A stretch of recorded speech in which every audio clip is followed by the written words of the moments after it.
Kemudian yang perkara lain yang saya nak sebut ialah ada dibangkitkan juga soal jihad sikit. Ada orang yang antara jadi pertikaikan dulu ialah sekolah-sekolah agama ni. Kalau kita baca dalam sahabat dulu, pihak-pihak kerajaan menuduh sekolah agama ni antara jadi sebab tempat militer. Antara sebabnya ialah kerana dikata diajar ayat-ayat jihad dan sebagainya. Saya rasa saya kena jelas benda ni. Jihad-jihad ini adalah tuntutan agama.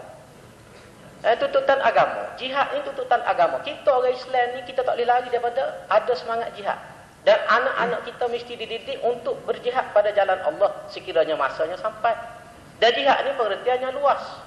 Jihad dengan harta, jihad dengan tenaga, jihad dengan fikiran, jihad dengan mulut lidah. Dan yang paling terakhir yang disebut zarwatus sanamil Islam, kemuncak kepada Islam itulah al-jihadu fi sabilillah, berjihad pada jalan Allah dengan nyawa dan juga senjata. Kita bila kita ajar anak-anak kita dengan pendidikan jihad di sekolah, bukan nak suruh dia jadi ganah supaya dia bunuh orang, tidak. Serupalah kita atas anak kita belajar taekwondo, atas anak kita belajar silat, bukan nak suruh kata orang. Kita ajar anak kita belajar taekwondo, belajar silat untuk mereka tahu mempertahankan diri. Sekurang-kurangnya bila orang nak khianat, dia lari. Ni lari pun tak lebih.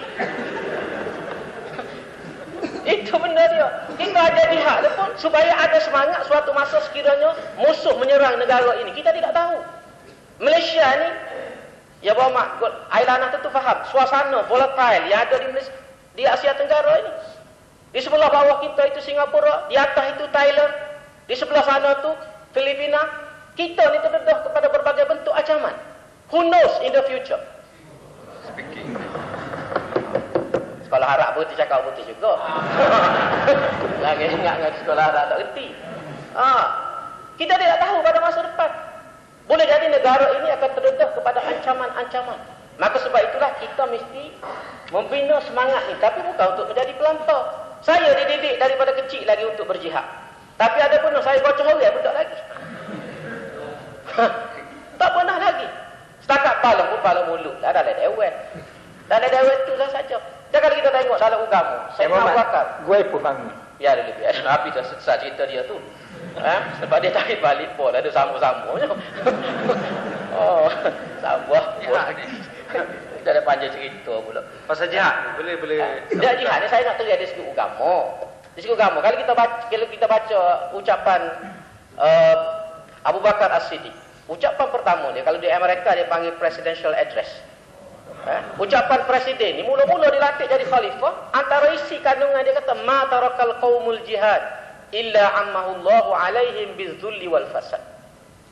Tidak adalah suatu kaum itu bila mereka meninggalkan semangat jihad ini kecuali Allah SWT akan menurunkan kepada kaum itu bizzulli wal fasad, kehinaan dan kehancuran di dalam masyarakat.